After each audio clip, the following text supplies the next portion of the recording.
안녕하십니까. OECD가 한국 경제 성장률을 지난 2월 달에 2.2%에서 2.6%로 올렸습니다. 아주 이례적으로 0.4%포인트나 크게 올린 건데, 그 OECD 보고서를 보면 한국 경제 성장률을 올린 가장 큰 근거로 수출 회복을 들고 있습니다. 최근에 이제 4월 달 수출 통계가 나왔는데, 전년 대비 상당히 좀 큰 폭으로 올랐고, 금액을 계산해 보면 수출 증가폭의 한 절반 정도를 반도체에서 견인을 했습니다.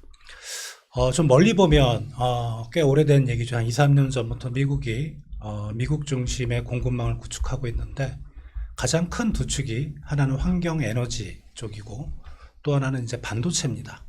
어떻게 보면 우리 주력 산업의 상당한 그 위상이 높아졌다고 할 수 있고, 미국이 우리나라 반도체 기업들에 대한 관심을 많이 가지고 있습니다. 그리고 반도체 산업 내에서도 이 최근에 AI 반도체가 뜨면서 산업의 구조 변화가 일어나고 있습니다. 자, 이때 우리가 반도체 산업과 AI 산업의 현황과 미래를 살펴보는 시간을 가져보는 건 참 의미 있는 일이라고 생각이 됩니다. 자, 오늘은 정말 우리 반도체 산업과 AI 산업의 정말 한국 최고의 전문가분들을 모셨습니다.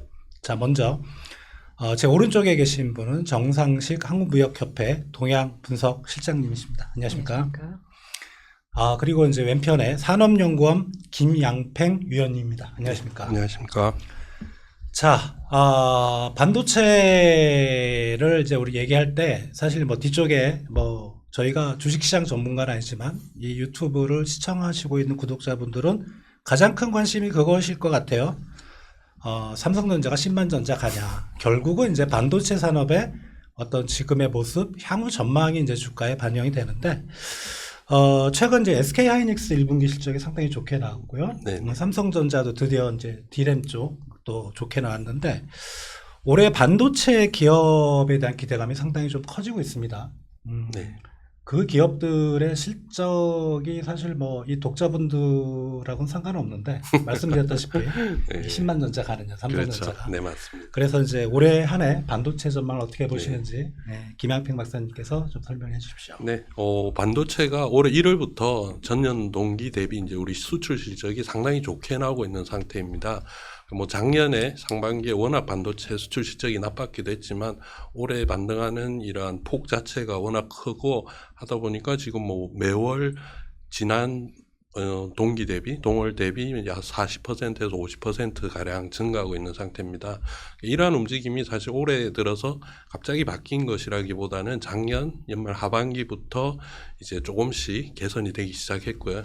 그 원인으로 보면은 그 전에 이제 반도체 경기가 워낙 좋지 않다 보니까 삼성전자는 SK하이닉스가 감산을 실시를 했고, 이러한 영향으로 인해서 점차 개선되면서 지금까지 이어져 오고 있는 겁니다. 그리고 실제적으로 작년 이제 글로벌 경기도 워낙 좋지가 않아서 그게 거의 바닥 다지기 수준으로 봐야 될 것 같습니다. 이것보다 더 나빠질 수는 없다라는 게 일반적인 평가고, 그러다 보니까 그 이상의 이제 수요도 조금씩 증가를 할 것으로 예상이 되고, 반도체 단가도 조금씩 오르다 보니까 올해는 아마 전반적으로 이 반도체의 이런 호경기는 계속 지속이 될 것 같습니다. 이제 반도체 업황 경기를 이제 박사님께서 설명을 해주셨는데, 사실 우리나라의 반도체가 우리나라 내에서 사용되는 것보다는 밖으로 이제 수출하는 파트가 상당히 크죠. 최근에 반도체 수출 경기도 많이 올랐고, 그런데 이제 제가 통계를 확인해 보면 예상외로 미국으로 가는 반도체 수출은 비중이 되게 작고, 중국 시장 쪽으로 상당히 많이 가더라고요. 그 아마 뭐 중국 시장으로 가는 반도체 수출도 상당히 늘었었는데, 이 부분을 포함해서 어떤 수출 사이드 쪽에서 반도체 최근의 어떤 상황, 업황을 좀 말씀해 주셨으면 좋겠습니다. 네. 지금 매월 반도체가 월 100억 달러 정도 이상씩 수출이 되면서요. 지금 4월까지 지금 400억 달러 이상 나가면서 말씀하신 것처럼 한 50% 정도 이상 수출이 증가하고 있습니다. 말씀하신 그 미국 향은 주로 저희가 서버용, 데이터 서버용으로만 주로 나가고 있고요. 미국으로 직접 나가는 것 이외에 보통 IT 기기에 탑재되는 것들은 주로 중국이나 베트남이나 다른 국을 통해서 경유해서 나가는 것들이 많은 그런 상황입니다. 이제 조금 아까 말씀하신 것처럼 최근에 IT 수요가 많이 늘어난다고 했는데요. 작년도하고 올해하고 차이가 나는 것 중에 특징은 지금 저희 나라가 반도체가 쓰이는 게 IT 기기하고 데이터 센터용하고 크게 이렇게 두 군데로 이렇게 나눠볼 수 있는데요. 작년에 IT 기기는 전 세계 경기 부진으로 IT 기기 수요가 마이너스였습니다. 그다음에 데이터 센터는 작년에도 약간 플러스였는데요. 올해는 IT 기기 마이너스가 예를 들어서 작년에 약 한 9% 마이너스였는데 올해는 약 한 4% 정도 플러스가 예상이 되고요. 그다음에 데이터 센터는 작년에도 약 한 3, 4% 정도 증가했는데 올해는 한 10%까지 아마 그게 AI용 데이터 센터용이 많은 것 같은데요. 그런 것 때문에 전반적으로 IT 분야의 수요가 늘어나고 있어서 거기에 이제 IT 기기에 탑재되는 저희 데이터 센터나 기기에 탑재되는 저희 나라 반도체 수요가 늘어날 것 같아서 그래서 말씀하신 것처럼 미국 향도 늘어나고 있지만 다른 나라 쪽으로도 지금 많이 늘어나고 있습니다.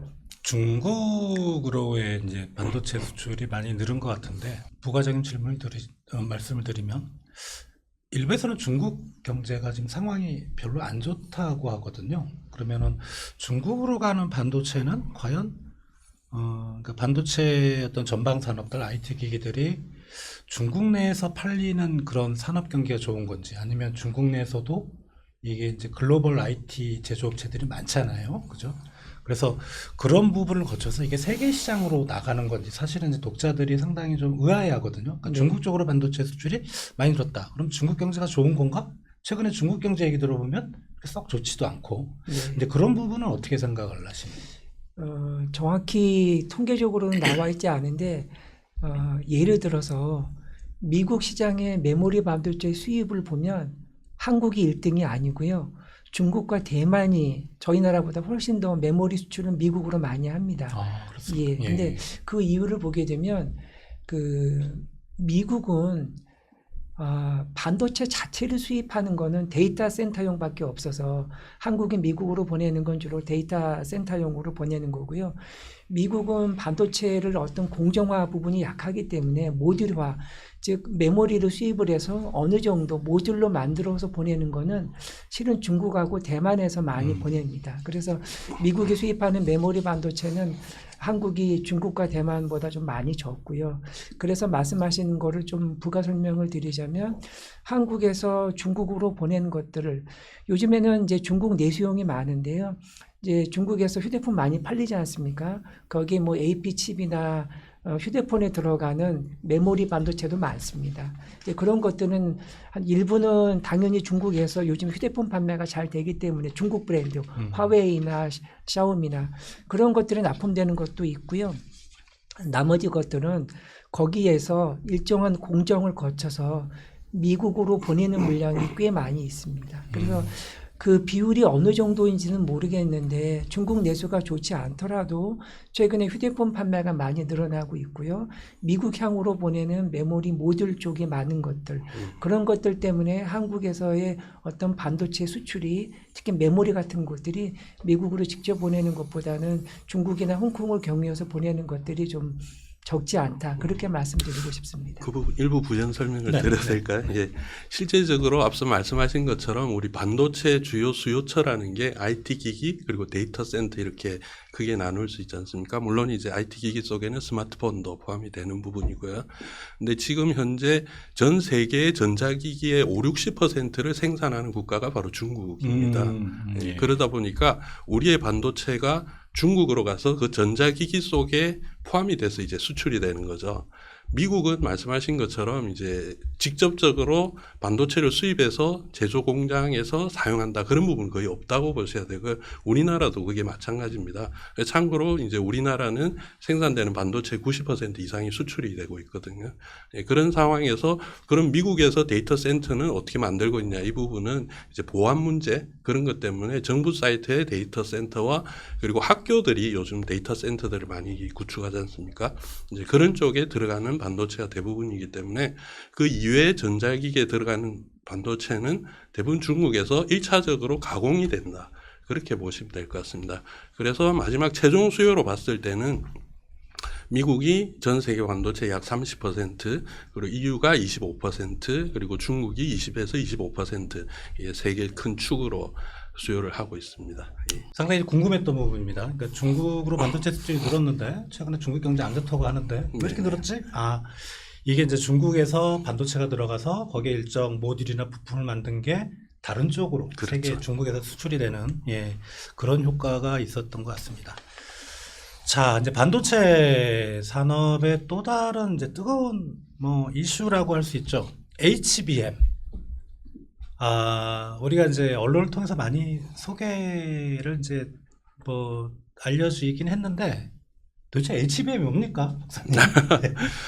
HBM을 가장 단순하게 말씀을 드리면은 우리가 PC에 들어가는 반도체 메모리는 뭐 DDR이라든지 DRAM을 가장 많이 사용하고 있는데 HBM도 그 DRAM의 일종이고 우리가 이제 AI 가속기라고 요즘 말을 많이 하고 있는 그 AI 시스템을 구축하는 데 들어가는 메모리 반도체다. 그렇게 간단하게 정리를 할 수 있을 것 같습니다.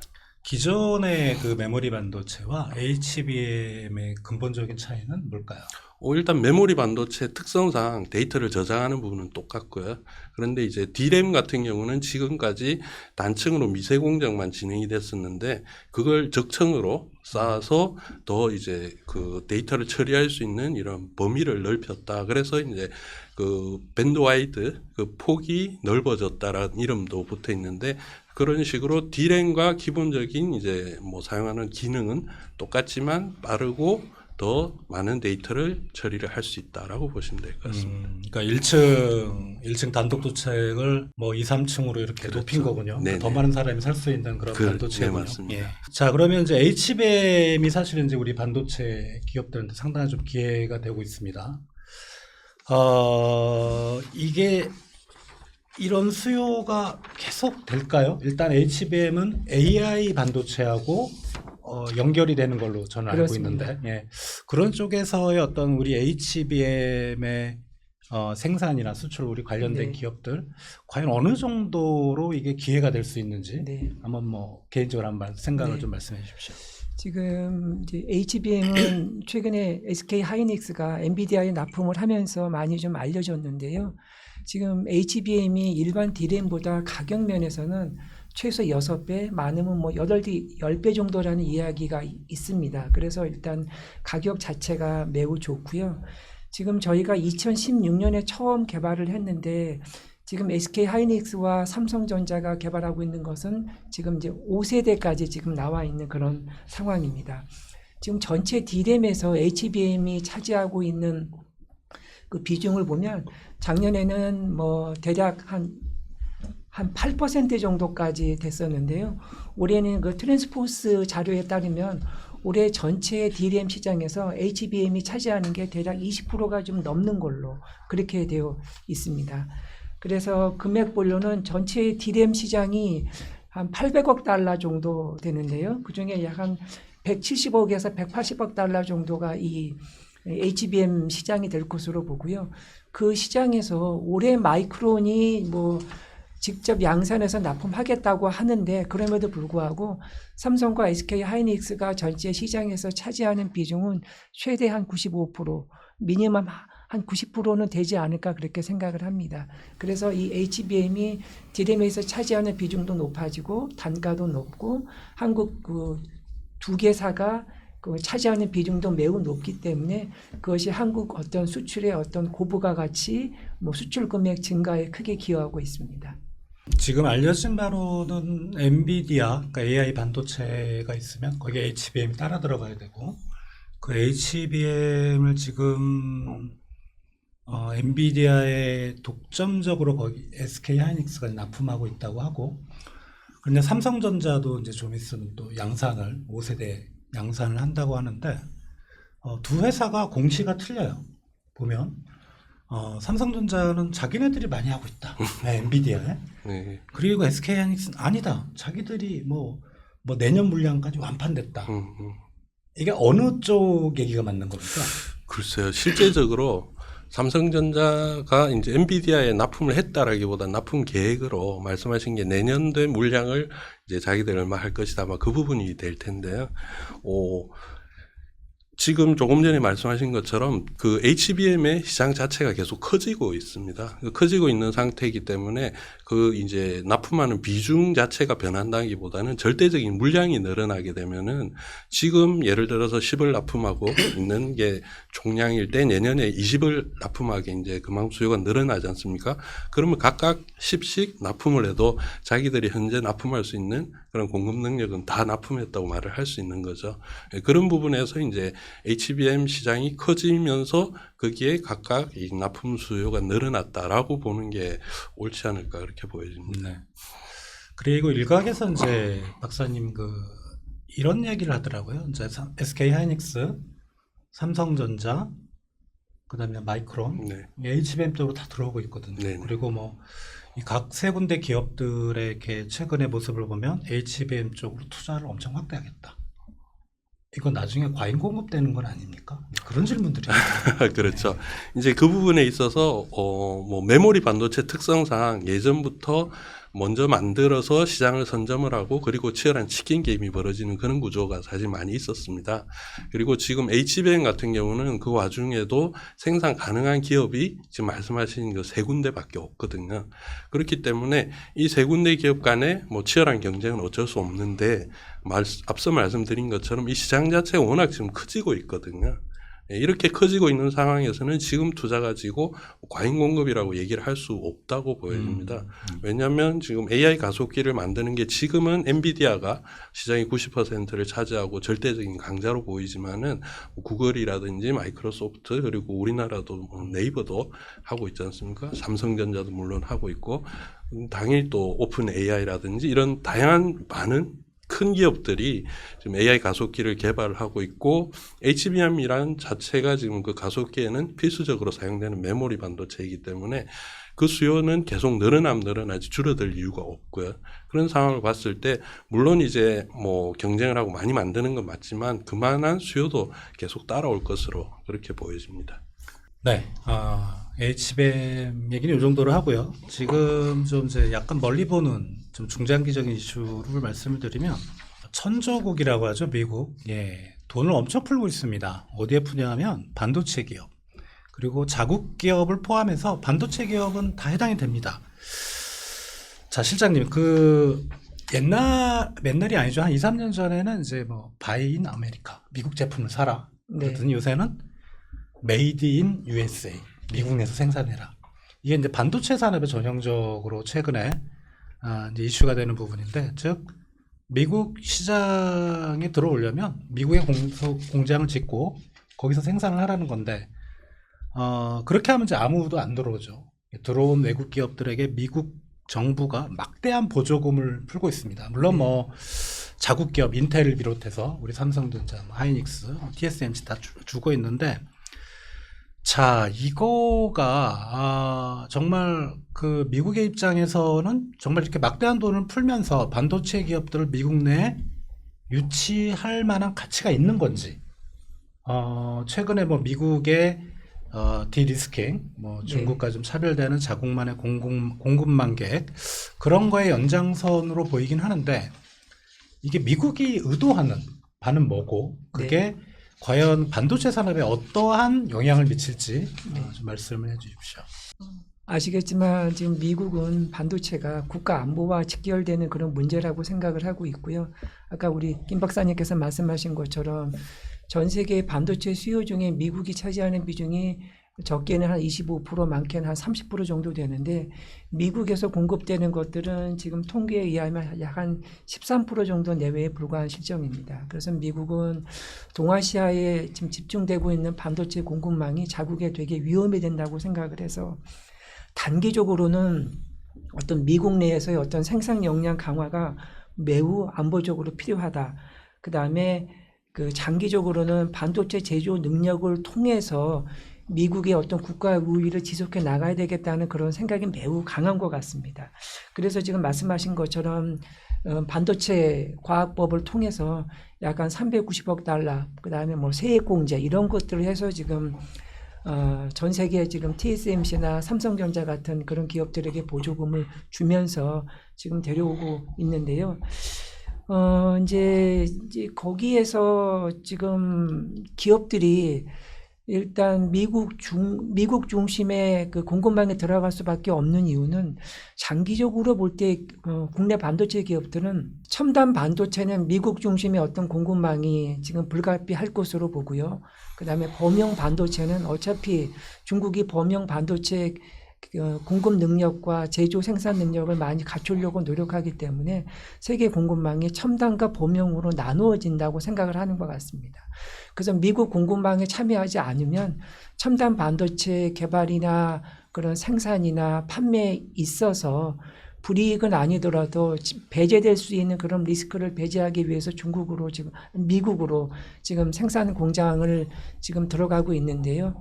그래서 뭐 삼성전자도 지금 뭐 60억 달러 뭐 이렇게 지금 보조금을 받고 들어가고 있는데, 문제는 미국 내 생산에 따른 그런 일단 가장 어려운 문제는 생산 비용이 많이 늘어납니다. 지금 전문가들 이야기로는 미국 내 생산에 따른 비용이 동아시아에서보다 적게는 20%, 많게는 40% 정도 생산 코스트가 더 올라갈 것 같고요. 그다음에 그 수율을 잡는 문제도 쉽지 않을 것 같고요. 그다음에 세 번째는 물론 전 세계적으로 모두 이 반도체 인력이 매우 제한적인데 미국 내에서도 반도체 인력 공급이 되게 제한적입니다. 이런 상황에서 과연 미국 내에서 반도체를 만들어서 어떤 어느 정도 이익을 낼 수 있을지 기업들이 상당히 우려를 하면서도 아까 말씀드린 첨단 반도체 공급망에 들어가기 위해서 미국 투자가 지금 불가피해서 지금 들어가고 있는 것 같고요. 또 한 가지는 미국에서 보조금을 받는 데 따른 그런 대가, 뭐 예를 들어서 독소 조항들이 많지 않습니까? 그런 어떤 적대 국가, 중국이나 다른 러시아나 그런데 반도체의 어떤 그 생산 능력을 뭐 더 업그레이드가 좀 어렵다든지, 그 다음에 뭐 예를 들어서 많은 초과 이익이 발생하면 뭐 그 초과 이익을 공유해야 한다든지, 아니면은 뭐 민감 정보들, 공급처라든지 수요처라든지, 그 다음에 반도체 시설 접근 권한을 미국에 공개해야 한다든지, 이제 그런 것들에 대한 우려 조항들이 단점으로 있는데, 그럼에도 불구하고 지금으로서는 한국이 좀 치포, 대만, 일본, 한국, 미국의 중심으로 하는 치포에서 한국이 일본이나 대만보다 조금 더 아직은 좀 더 덜 치포에 덜 참여한다는 느낌들이 많기 때문에 그런 것들을 종합적으로 판단해 볼 때 미국이 주도하는 이런 치포에 한국이 좀 더 가까이 가야 되겠다는 그런 공감대가 많이 있는 것 같습니다. 박사님, 보조금을 이제 미국 기업들이 주고 우리 이제 반도체 기업들이 공장을 이제 미국에 짓잖아요. 네. 좀 연식이 오래되신 분들은 이제 그런 생각을 합니다. 저 공장이 한국에 있었으면. 네, 그렇죠. 공장만 달랑이 있을 수는 없잖아요. 네. 사람도 맞습니다. 고용을 해야 되고. 그게 고용 유출은 아닐까? 예, 그렇게 우려하시는 이제 분들이 있고. 네. 그게 첫 번째 질문. 두 번째는 자, 미국이 이제 그렇게 어떤 반도체 산업의 허브를 구축하려고 하다 보니까 일본도 최근에 이제 그런 정책을 폈고 우리나라도 이제 평택 쪽에 반도체 를 만드는데, 이게 일본이나 우리나라 보면 미국하고 게임이 안 되는 것 같아요. 워낙 그 규모가 좀 보조금도 많이 주고, 과연 일본이나 한국에 만드는 그런 반도체 뭐랄까 집약지 허브가 미국과의 경쟁이 되려는지 아니면 그냥 미국을 보완하는 수준이 되려는지, 그렇게 두 가지 질문을 한번 좀 드려봅니다. 일단 첫 번째 부분에 있어서 그 공장이 당연히 한국에 있으면은 좋겠죠. 예, 그 부분은 이제 기업의 이익이냐 국가의 이익이냐라는 차원에서 좀 접근할 수 있는데요. 기업의 입장에서는 당연히 이제 앞서 말씀하신 것처럼 미국에 진출해야 되는 그러한 상황에 놓여 있으면은 보조금을 받게 되면 좋은 일이죠. 그만큼 이제 비용을 줄이고 자기들이 원하는 방향으로 나아갈 수 있으니까 그렇게 가겠지만, 그렇게 이제 공장을 미국에 지었을 때 그 공장에서의 뭐 생산되는 제품이야 그 기업 이름으로 판매가 되겠죠. 그렇지만 말씀하신 그런 인력이라든지 그다음 생산 설비 그런 게 이제 미국으로 다 넘어간 거지 않습니까? 사실 이제 물질적인 면에서는 그 부분에 있어서는 물질적인 자산이 국내에 있지 않고 미국에 있다라고 볼 수가 있고, 그리고 첨단 반도체를 미국에서 만든다라는 자체가 이미 그러한 기술력도 우리나라에 있다기보다는 미국에 있다라고 이제 볼 수가 있는 거죠. 그런 부분에 있어서 국가의 반도체 산업 그런 경쟁력 이걸 볼 때는 그렇게 환영할 만한 일은 아닌 거예요, 사실 그 부분이. 예, 그렇지만 뭐 또 상황이다 보니까 그렇게 하지 않을 수도 없는, 그래서 우리가 조금 뭐 곤란하다라고 표현할 수 있는 부분일 테고요.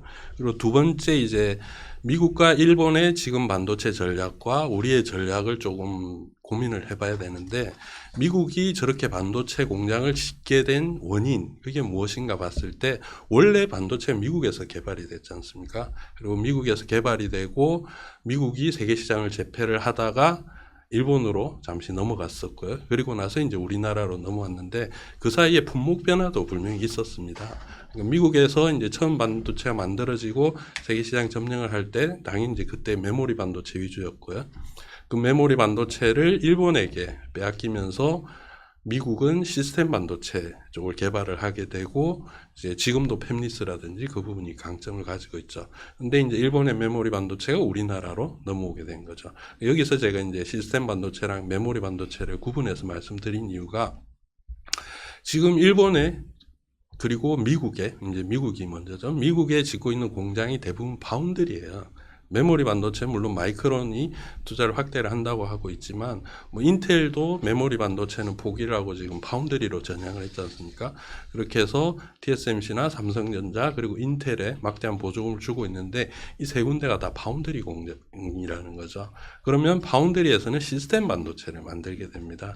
그리고 지금 일본도 TSMC에 보조금을 줬고 자국 내 라피더스라고 이제 정부가 50% 이상 출자한 기업을 만들었는데, 이 두 기업도 파운드리예요. 즉 다시 말해서 메모리 반도체에 그렇게 집중한 나라는 여전히 우리나라밖에 없다는 거죠. 모든 시스템에는, 그러니까 전기 기계 시스템에는 시스템 반도체와 메모리 반도체가 같이 들어갈 수밖에 없는 것이고, 그러면 우리가 투자하는 메모리 반도체는 그래도 여전히 살아남을 수 있는 가능성이 높다는 거죠. 예. 그렇게 구분해서 봤을 때 뭐 그들의 그만큼 막대한 투자를 하는 미국이 특히 이제 많이 투자를 하셨다고 하셨는데, 그 부분과의 이제 투자에서 나타나는 성과물, 우리가 투자에서 나타나는 성과물이 물론 평택에 우리도 삼성 파운드리도 들어가고 SK하이닉스도 파운드리 관심을 보이고 있습니다만은 결국 우리는 메인은 메모리 반도체가 될 거거든요. 그랬을 때는 그래도 우리가 아직 여력이 이제 이 부분에서의 경쟁력, 여력은 역시 국내에 남아 있고 가지고 있다라고 볼 수 있을 것 같습니다. 예, 보통은 이제 그냥 반도체 공장을 짓는다고만 알고 있지, 이렇게 파운드리와 메모리로 이렇게 구분이 돼서 나간다는 건 사람들이 잘 모르고, 네. 이제 어떻게 보면은 미국과 우리가 좀 보완 관계에 있을 수가 있네요. 그렇죠. 반도체 산업 네, 내에서는. 맞습니다. 실장님, 미국 쪽으로 이제 많은 반도체 기업들, 뭐 다른 나라 기업들이 몰려가는 건 좋다 이겁니다. 근데 반도체 산업에 뭐 연구개발하는 인력을 비롯해 생산 인력 같은 경우는 사실 하이스킬, 상당히 좀 고숙련 그리고 좀 똑똑한 사람들이 해야 될 것 같거든요. 미국 내 그만한 인력이 있을까요? 그게 좀 문제인 것 같아요. 네.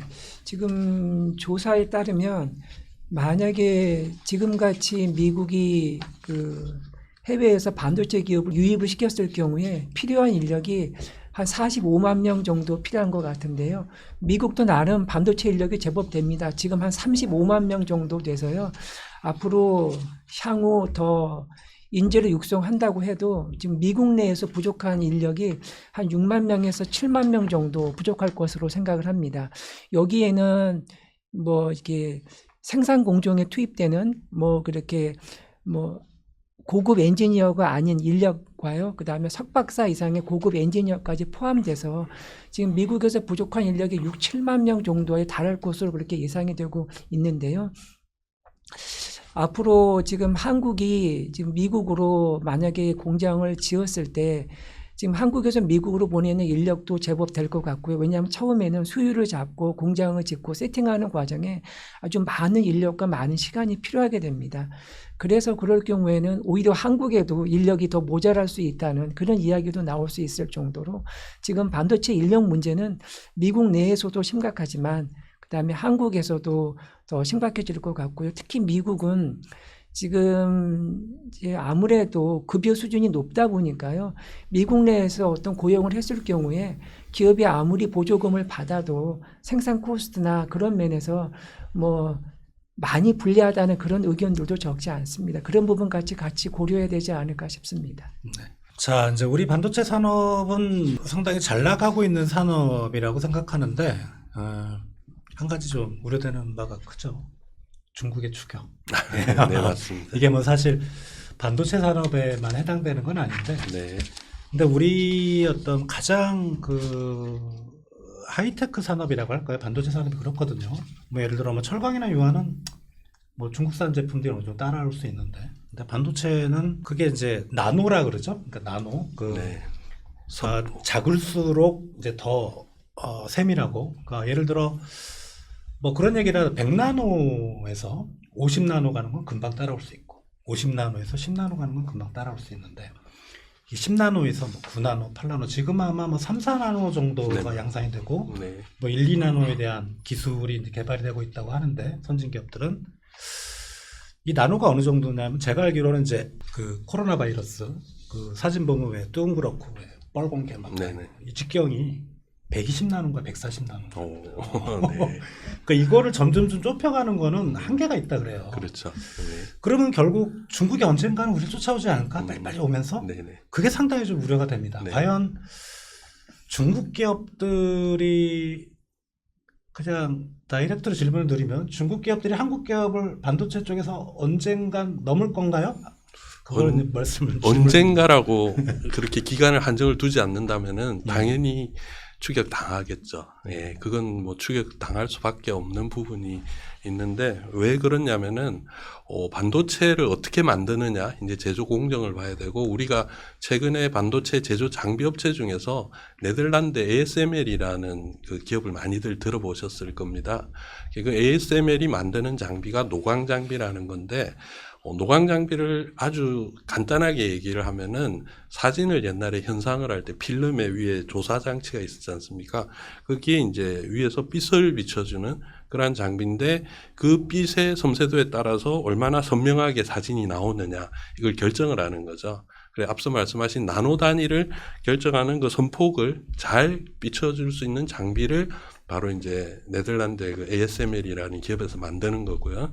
그 기업에 그 장비가 없으면은 우리도 선폭이 좁은 반도체를 생산할 수 없다라는 게 지금 현실인 겁니다.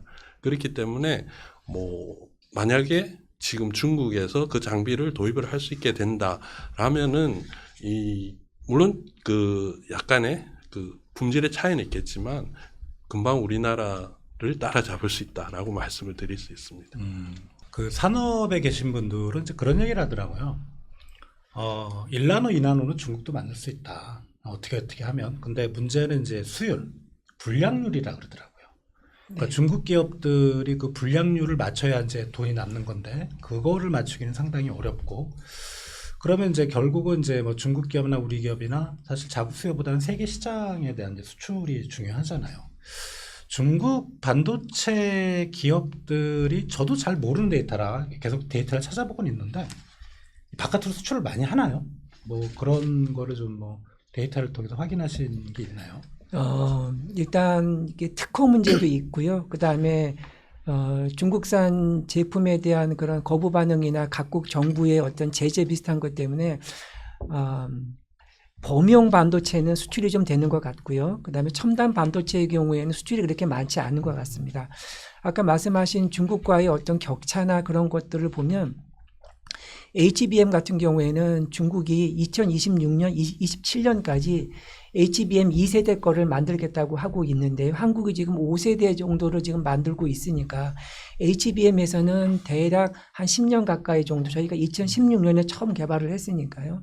그 정도 저희가 격차가 있는 것 같고요. 나머지 범용이나 그런 데서는 격차가 훨씬 더 좁은 상황입니다. 작년에 한번 기사화가 많이 됐었는데요. 화웨이가 5G 그 휴대폰을 만들 때 ASML EUV 장비가 없었는데 EUV보다 조금 낮은 DUV 장비를 해가지고 그 메이드 60%라는 그런 그 칩을 만들어서 그거를 자기네 그 휴대폰에 탑재를 했습니다. 그 이후에 뭐 퓨라나 포켓이나 여러 가지 이름을 붙인 5G나 뭐 AI 그런 뭐 그런 그 휴대폰에 탑재된 그런 거를 만들겠다고 지금 화웨이가 하고 있는데요. 그래서 거기서 나온 것들은 전문가들 분석에 따르면 말씀하신 대로 수율이 대략 50%에서 한 60%밖에 되지 않을 것이다. 그런 이야기가 나오고 있습니다. 그래서 중국은 낮은 수율을 어떤 정부의 보조금 지원이나 물량 공세나 아니면은 그 낮은 인건비로 지금 충당하고 있는 것 같아서 언제 중국이 한국 반도체를 추월할 것인지는 뭐 장담할 수는 없지만 범용 반도체에서는 뭐 거의 격차가 한 2, 3년 되게 좁은 것 같고요. 첨단 반도체는 아까 HBM의 사례를 들어서 아직은 꽤 많이 남아있는 것 같은데 말씀하신 대로 미국의 제재가 한국한테는 큰 시간을 벌어주는 그런 효과가 있는 것 같은데요.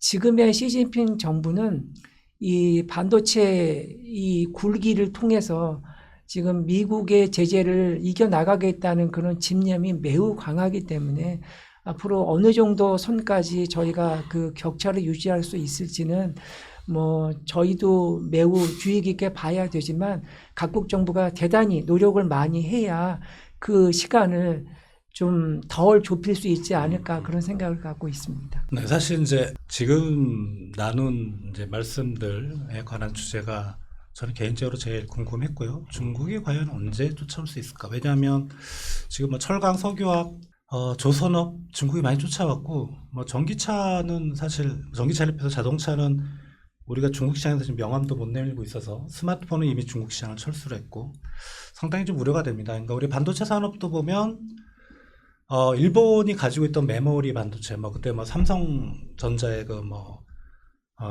좀 뭐라 그럴까요? 구두로 전해로는 그런 전설이라 할까? 가서 뭐 일본 메모리 반도체 기업에 가서 장갑까지도 훔쳐왔다. 그리고 뭐 어떤 사람들은 우리나라 사람들이 이제 상당히 좀 민족적으로 뛰어나기 때문에 그걸 금방 카피할 수 있다. 뭐 우리 민족의 우수성 이런 국뽕까지도 막 이제 뭐 얘기를 하고 그러는데 그냥 객관적으로 생각해 보면 우리가 일본을 메모리 반도체를 뺏어 왔으면 중국도 우리 걸 뺏어 갈 수 있을 것 같아요. 네. 이미 많은 다른 사람을 뺏겼고 그래서 상당히 우려가 되는 게 사실은 지금 뭐 제가 보기에는 중국입니다. 자, 또 이제 중국 얘기를 먼저 좀 계속 좀 말씀을 이어가는데 박사님, 미국이 이제 자국 내에서 반도체 공장을 짓는 것 외에 또 다른 이제 자국 중심의 반도체 공급망의 전략이 뭐냐 하면 중국으로 들어가는 반도체의 고급 기술을 차단하는 거죠. 네네. 예를 들면 말씀하셨던 ASML 같은 거, 그런 이제 뭐 미국의 우호적인 일본, 네덜란드, 우리나라 포함해서 이런 거를 이제 수출 통제죠. 수출 통제가 사실 제가 이제 경제학을 배울 때는 전통적인 무역 장벽은 수출 통제가 아니고 수입 통제거든요. 네. 근데 이게 이제 일본이 우리나라 그 반도체 그 소재 3종 세트 그걸 수출 통제하면서 이런 게 있구나라는 걸 저는 그때 깨달았어요. 네. 그러니까 미국이 이제 중국에 대해서 그대로 쓰고 있는 것 같은데 장비가 못 들어가게 하고 그런데 이제 문제는 우리가 미국에도 공장이 있지만 중국에도 공장이 큽니다. 그렇죠. 예. 네. 거기 장비가 못 들어가면 그건 못 들어가거든요. 맞습니다. 이거를 이제 계속 연장해 주고는 있어요. 네. 이게 우리나라 정부의 능력이라고 저는 생각이 되는데 근데 이게 계속 이렇게 연장하면서 할 수 있을까라는 게 그러니까 궁극적으로는 네. 언제인지 모르지만 우리가 중국에서 반도체 공장을 떼야 되는 날이 올 수 있지 않을까. 네. 이제 그런 우려가 좀 있습니다. 어떻게 생각하세요? 일단 그 부분도 장기적으로 좀 접근을 해야 될 필요가 있고요. 단기적으로는 뭐 우리가 최종 그 사용자 그 결정을 받으면서 뭐 한 해, 두 해, 뭐 2, 3년은 유예가 충분히 이루어질 건데 장기적으로 봤을 때는 결국 미국의 의도대로 가지 않을까라는 점이고 미국의 의도는 말씀하신 수출 통제, 그러니까 수입 통제라는 것은 이제 자국 산업을 보호하기 위해서 보통 하는 거고요. 그런데 이렇게 새로운 형태의 수출 통제가 나왔다는 것은 그 상대 국가의 발전을 저지를 하겠다라는 이 목표가 분명히 보이는 거지 않습니까? 그랬을 때 미국은 중국의 반도체 산업 발전을 막고자 하는데 그 산업이 발전하는 과정에서 외국 기업이 한 나라에 들어가서 공장을 짓고 그 기술을 또 전파를 하고 이런 낙수 효과도 발생하는 부분들이 충분히 있지 않습니까? 그렇게 봤을 때 중국에 있는 삼성전자나 SK하이닉스의 경우는 중국의 그러한 반도체 기술을 충분히 전해줄 수 있다라는 부분도 하나의 우려사항이 될 수가 있고요. 그리고 아시다시피 중국은 공산국가이기 때문에 이게 정부가 그걸 이제 강제적으로 인수를 할 수 있는 것이죠. 그 공장을 만약에 뭐 지금 세대 그런 일이 벌어진다면 거의 전쟁으로 갈 수준이겠지만 여하튼 공산국가라는 전제하에서는 그렇게 이제 정부가 접수를 했을 때 그 공장에 있는 최신 첨단 장비 그런 게 중국으로 넘어가는 거지 않습니까? 앞서 말씀드린 것처럼 장비만 있으면 그래도 어느 정도 충분히 따라올 수 있는 여력이 있기 때문에 철저하게 첨단 장비의 도입에 대해서는 미국은 막을 거예요, 계속. 그러면은 이제 우리가 반도체를 생산 공장을 계속 늘려야 되는 상황이라면은 그 생산 공장을 늘리는 활동을 못 하게 되는 거죠. 지금도 제조 장비 도입이 허가가 됐다지만은 그래도 첨단 장비를 가져다 놓기에는 우리 기업도 부담이 되는 거죠. 지금 ASML의 노광 장비가 2천억 달러 이상의 금액인데 그리고 신제품 거의 4천억 달러, 5천억 달러 얘기를 하거든요. 그만한 장비를 중국에 두었는데 미중 관계가 정말 악화가 돼서 우리가 그 생산을 못하게 된다 라면은 기업 입장에서도 막대한 손해가 발생할 수밖에 없거든요.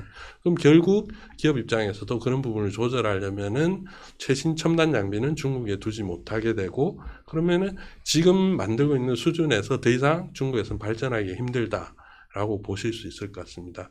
그러면 첨단 반도체가 아닌 이제 시간이 지나면 그게 레거시가 되겠죠. 그 레거시가 됐을 때는 중국 기업들한테 이미 뭐 비슷한 수준일 테고 우리가 굳이 중국에서 생산을 계속해야 되는 의미가 있을까라는 수준까지 충분히 올 수 있는 거죠. 자, 실장님, 최근에 한 두어 번 정도 우리가 그러니까 중국으로 반도체 장비 들어가는 거를 미국이 연장을 허가를 해줬잖아요. 네, 했습니다. 이제 우리 기업이 요청한다고 미국 정부가 움직였을 것 같지는 않고 제가 보기에는 정부의 역할이 좀 상당히 컸을 것 같은데 그럴 것 같습니다. 앞으로 이제 이런 일들이 이제 계속 발생할 텐데요. 네. 우리 정부가 이제 어떤 노력을 해야 될지. 네. 뭐 노력이라는 거는 연장을 해달라고 빌면 되는 거긴 한데, 그렇죠? 네. 근데 그거보다는 작년 재작년에 IRA가 갑자기 터지면서 뭐 우리가 많이 깜짝 놀랐잖아요. 그렇습니다. 너무 이렇게 닥쳐서 하면 사실은 꼭 반도체 장비뿐만 아니고 다른 걸 통해서 이제 미국이 중국에 있는 반도체 산업을 누를 수가 있는데 이런 쪽에서의 정부의 역할 어떤 게 좀 필요할까요? 네. 지금 이제 아까 우리 김 박사님 말씀을 조금 보완해 드리자면 지금 미국의 지금 한국에 대한 대중 반도체 협력 제한은 크게 두 가지입니다. 첫 번째는 지난 22년 10월에 나온 그 수출 통제인데요. 말씀하신 것처럼 미국산 기술이나 어떤 부품이나 소프트웨어가 들어간 거는 중국의 수출을 제한하는 건데 다행히 이거는 연장하다가 이제 아까 말씀하신 검증된 최종 사용자라 그래서 어느 정도 일정 기간 앞으로 계속 유예를 받아서 지금 되어 있는데요. 아무래도 말씀하신 것처럼 이제 미국과 어느 정도 그래도 협의가 필요하다 보니까 첨단 반도체 장비 유입이 좀 어렵고요. 또 한 가지는 미국 반도체 법으로 저희가 보조금을 받으면서 미국 내에서 생산이 첨단 제품은 뭐 5%, 그다음에 범용 제품은 10% 이상 업그레이드가 늘리지를 못하는 그런 상황이 좀 접해져 있습니다. 다행히 그동안 정부가 노력을 많이 해서 이런 검증된 최종 사용자로 1년씩 유예를 받지 않고 앞으로 상당 기간 유예를 받은 거는 정부의 어떤 노력의 성과라고 볼 수 있고요. 반도체 가드레일 그 보조금에 따른 것도 정부가 어느 정도 역할을 해서 그래도 범용 장비는 뭐 5%가 아닌 10%까지 좀 할 수 있었고, 그 다음에 뭐 생산 능력을 월간 단위로 하지 않고 뭐 연간 단위로 해줬다든지 그런 부분은 어느 정도 우리 정부가 노력한 흔적을 좀 볼 수 있을 것 같습니다. 그래서 일단 우리 정부가 할 수 있는 것들은 이제 한국으로서는 무역의 어떤 저희 주요 교역국인 어떤 중국과 그다음에 안보 기술의 동맹국인 미국 사이에서 한국이 다른 나라보다 좀 더 어려운 위치에 있는 건 분명합니다. 왜냐하면 일본이나 EU는 그런 면에서는 한국보다는 좀 덜 어려운 상황입니다. 지금 얼마 전에도 지금 이제 미국은 한국에 미국산 그런 장비뿐만이 아니라 한국산 장비도 중국으로 반입을 좀 자제해달라 그런 요청이 있어서 한때 그전에는 한국의 중고 장비들이 미국으로 좀 많이 건너갔었거든요. 여기서 어느 정도 사용 기간이 지난 것들은 지금 그런 것들도 최근에 한국이 중국으로의 어떤 판매를 좀 제한하고 있는 그런 상황이긴 한데 한국으로서는 일정 부분의 미국의 협력을 하면서도 지금 삼성이나 SK가 요구하고 있는 그런 어떤 미국에서의 활동 제약을 최소화시키는 노력을 하고 있지만 이런 부분의 노력을 더 해야 될 것 같고요. 지금 저희와 입장이 비슷한 네덜란드나 대만이나 일본과 어느 정도 공조를 통해서 지금 어느 정도 한국 기업이 미국과 어떤 중국 사이에서 한국이 좀 일종의 균형 잡힌 어떤 면에서는 한국의 이익을 극대화하는 그런 노력이 좀 필요할 것 같고요. 중장기적으로는 뭐 한국이 아시겠지만 이런 중국에서의 어떤 판매 비중을 조금씩 낮춰 나가고 다른 시장에서의 판매를 좀 늘려서 한국이 어떤 중국 영향으로부터의 좀 그 피해나 그런 어려움을 좀 최소화하는 뭐 그런 것들이 좀 가능할 것 같아서 결론적으로는 뭐 한국이 어떤 대중 그 판매에 있어서의 어떤 중립자적으로는 좀 최소화, 그 다음에 중국에 대한 투자도 어느 정도 선에서 지금 기업과 정부가 좀 발맞춰서 그런 부분을 어느 정도 과거와 같은 것들을 좀 낮추는 그런 노력들이 필요하지 않을까 싶습니다. 상당히 어려운 질문에 그런 아주 원론적인 답변만 들어서 죄송하긴 한데요. 지금으로서는 그런 게 최선이 아닌가 싶습니다. 아닙니다. 뭐 상당히 구체적으로 말씀해 주신 것 같고 제 입장에서는 저 잘 모르는 입장이라. 근데 약간 좀 다른 질문 한번 드려볼게요. 바이든 정부 우리가 이제 트럼프도 경험을 했잖아요. 근데 그때도 이제 뭐 그 반도체 우리 기업들 와서 미국에 투자해라. 그런 것도 있었는데 트럼프 행정부하고 바이든 행정부 약간 결이 다른 게 그때는 중국 반도체 기업에 대해서 그렇게 뭐 이렇게 카탈한다든가 트럼프는 안 그랬던 것 같아요. 근데 이게 이제 올해 11월에 미국의 대선이 있잖아요. 만약에 트럼프가 된다면, 네. 그러니까 보통 이제 정치라는 게 그렇거든요. 모든 나라들이 이 정권이 바뀌면 기존에 했던 정책들을 다 반대로 가는. 혹시 트럼프가 대통령이 됐을 때 중국의 반도체 산업에 대해서 좀 풀어줄 수 있지 않을까? 이제 그런 생각들 하시는 분들도 있어요. 그 부분에 대해서는 개인적으로 어떻게 생각을 하시는지. 그 부분은 지금 이건 뭐 질문지 없던 내용이긴 해서 제 개인적인 견해를 네네. 말씀을 드리겠습니다.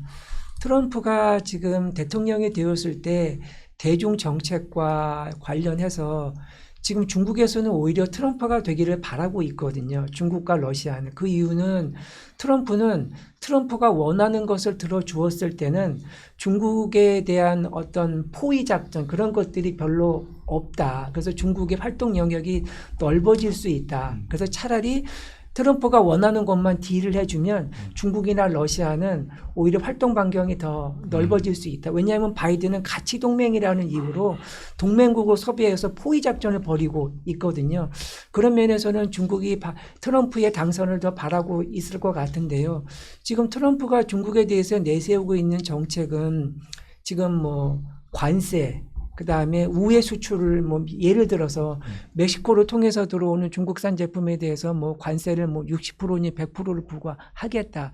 그런 식으로 해서 결국 미국 내에서의 미국인들이 득을 보는 그런 정책을 주로 쓰겠다고 해서 반도체에 대해서는 아주 특별히 그 트럼프의 정책이 중국의 반도체의 어떤 굴기에 영향을 어느 정도 줄지에 대해서는 특별히 나와 있는 얘기는 없는 것 같습니다.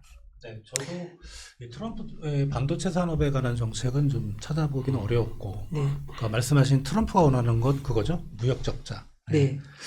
그리고 이제 또 말씀하셨던 거에 공감이 가는 게 트럼프하고 바이든 정부의 대외 정책이라고 할까 이런 것들 보면 항상 트럼프는 독고다이, 예. 네. 바이든은 주변의 동맹국들과 함께 이 부분이 상당히 좀 차별적이라서 이 반도체라든가 통상 쪽에서 트럼프의 정책이 좀 차별화가 될 가능성도 있겠다 이제라는 걸 생각을 해보는데 우리나라 정치도 모르는데 누가 대통령이 될 줄 알고 또 이제 트럼프가 막상 대통령이 되면 또 다른 쪽으로 갈 수도 있겠죠. 예, 아무튼 상당히 좀 불안한 요인이긴 합니다. 네. 그래서 제 생각에는 결론적으로는 대중 무역 적자를 줄이고 과거처럼 중국에 대한 뭐 농산물이나 그런 불공정 관행에 대해서 좀 더 이야기를 할 텐데 반도체 제재 쪽은 바이든 정부가 만든 그 범위에서 크게 벗어나지는 않지 않겠느냐 하는 게 제 개인적인 생각입니다. 네, 알겠습니다. 박사님은 어떻게 생각하시는지 모르겠지만 예, 제가 정치 쪽은 좀 문외한이라서 근데 반도체만 놓고 볼 때는 이게 미국의 목표는 앞서서 말씀드렸지만 명확하거든요. 사실 중국에 대한 반도체 그 굴기에 대해서 견제를 시작한 게 오바마 정부 때부터고요. 그리고 지금 미중 이런 기술 패권 전쟁에 이런 심화되게 된 결정적인 게 이제 2018년도에 그 중국의 관세를 거하게 부과하면서 그렇게 됐는데 그때가 아마 트럼프 정권 때였죠. 예. 그러다 보니까 이러한 반도체 정책에 대한 흐름 자체는 계속 일관적으로 오고 있어요. 정권이 바뀌더라도 이제 더더욱 심화되고 있다는 그런 이제 단계적으로 올라가는 부분이기 때문에 사실 뭐 이번에 누가 대통령이 되든 간에 반도체 정책에 대해서는 크게 변화는 없을 것이다라는 게 이제 제 개인적인 생각입니다. 자, 미국이 이제 반도체 기업들을 유치하려고 보조금을 막 쏟아냈고, 또 이제 그와 별개 자국 반도체 산업도 막 이제 육성하려고 노력을 하고 있는데, 우리나라도 이제 그 작년 3월에 이제 K칩스법을 통해서 용인, 뭐 평택 여기에 반도체 벨트를 만들고, 그리고 뭐 세제 지원도 있고요. 근데 개인적으로는 보조금 뭐 세제 지원이면 결국 보조금이니까 규모가 너무 차이가 나요. 이게 과연 효과가 있을까? 그런 말씀 좀 들어봅니다. 일단 효과라는 게 목표에 따라서 얼마나 성과를 내느냐가 이제 효과를 측정할 수 있는 기준이 될 텐데 미국에서의 목표는 말씀드린 것처럼 그런 반도체 제조 공장, 파운드리를 유치하는 거지 않습니까? 그렇게 했을 때 그 공장을 짓기 위해서 어마어마한 돈이 들고 그만큼의 또 보조금을 줄 수밖에 없는 건데 우리나라는 그럼 지금 상황이 어떠냐라고 봤을 때 우리나라가 파운드리를 유치할 필요가 있을까라고 했을 때 그건 아니거든요. 우리나라가 지금 메모리 반도체 강국으로서 경쟁력을 가지고 있고 이렇게 이제 세계적인 위상을 가지고 있기 때문에 결국 우리에게 없는 파운드리를 커다란 파운드리를 유치한다기보다는 메모리 반도체를 강화하는 것 그리고 자국 내 이제 우리나라 내에서 그러한 메모리 반도체 생태계를 강화하는 거 그게 우리의 목표가 되는 겁니다. 그러면 용인이나 평택 이쪽에 반도체 공장을 빨리 많이 지어야 되고 그만큼 이제 생태계를 조성해야 되는 건데 그 공장을 짓는 주체는 이미 삼성과 SK하이닉스가 투자를 다 결정을 했어요. 그러면 그 기업들에 대한 보조금까지 물론 주면 좋겠지만 또 생각해 볼 필요가 있는 부분이고요. 그럼 우리의 목표는 그 생태계 들어오는 소부장 기업들을 얼마나 잘 유치하는가 그 부분이고 국내 소부장 기업 육성과 뭐 글로벌 소부장 기업들 유치까지 가면 좋겠죠. 그 기업들을 유치하기 위해서 필요한 금액을 따졌을 때는 사실 파운드리 기업을 유치할 만큼의 그런 보조금은 그 규모까지는 필요가 없거든요. 예, 그런 부분에 있어서 절대적인 금액이 보조금이 우리가 작다고 해서 그 효과까지 작다라고는 보지 않는다라는 게 제 생각입니다. 네. 아무래도 이제 산업연구원은 이제 국책연구기관이기 때문에 상당히 좀 우호적으로 말씀하셨고 박사님은 어떻게 생각하세요? 그 네. 최근에 이제 정부의 반도체 육성하는 전략 정책들 미국도 하고 일본도 하는데 우리가 안 할 수 그렇습니다. 없는 거죠. 예. 그게 과연 효과 그다음에 만약에 이제 효과 쪽에서 약간의 좀 뭐라 그럴까 미진한 점이 있다면 정부가 또 추가적으로 어떤 노력을 해야 될지 네. 그런 쪽으로 한번 말씀해 주십시오. 저는 아무래도 경제단체에 소속이 되다 보니까요. 아무래도 기업 입장을 좀 더 배려할 수밖에 없는 그런 상황인데요.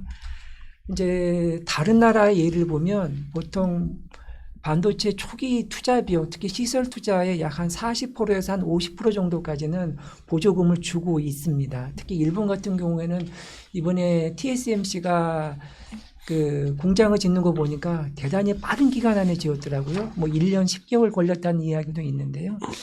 지금 이제 삼성전자 예를 들면 삼성전자가 1년에 대략 많으면 한 50조 원 정도 이렇게 투자를 하는데 그 50조 원 투자하기 위해서는 삼성전자 같은 경우에는 지금 뭐 메모리, 파운드리 모든 그 삼성전자 내 각 분야에서 막 이익을 가지고 50조 원을 투자를 하는데 모든 분야에 TSMC는 그 파운드리에만 그냥 50조 원 정도 가까운 비용을 투자하고 있어서 이게 그 삼성전자가 이렇게 경쟁이 쉽지 않은 그런 상황입니다. 일종의 기울어진 그런 운동장이라고 저희는 볼 수 있고요. 이게 뭐 지금 대만만 그런 게 아니고 뭐 미국은 뭐 워낙 뭐 보조금 많이 지원해 주는 건 이미 소문이 났고요. 지금 아까 TSMC하고 소니가 합작한 그 JASM이라는 공장은 지금 1공장은 약 한 4조 원, 그다음에 2공장 지금 짓고 있는데 그건 한 6.5조 원 정도의 이렇게 보조금을 일본 정부가 주고 있습니다. 뭐 EU도 뭐 유럽 반도체법 그래가지고 62조 원의 그런 그 자금 지원 규모 그런 법안이 통과가 됐고요. 심지어 중국도 35조 원의 어떤 반도체 지원 펀드를 지금 만들겠다고 그렇게 하고 있습니다. 그래서 한국은 이런 보조금보다는 지금 세액 지원하고요. 그다음에 규제 완화나 지금 용인의 어떤 생태계 조성을 빠르게 지원해 주겠다. 그런 게 있는데 지금 뭐 아시겠지만 정부의 재정 상황이 좀 녹록지 않고요. 이번에도 작년에 삼성하고 SK가 적자가 나면서 이번에 법인세 거친 것도 많이 적다고 그래서 어려움도 있고 해서 저희로서도 무조건 보조금을 많이 달라는 이런 얘기까지 하기는 좀 어려운 상황인데요. 그런 면에서 일단 말씀드리고 싶은 거는 지금 그 용인 클러스터를 지금 진행하는 과정에서 속도가 생각보다는 느립니다.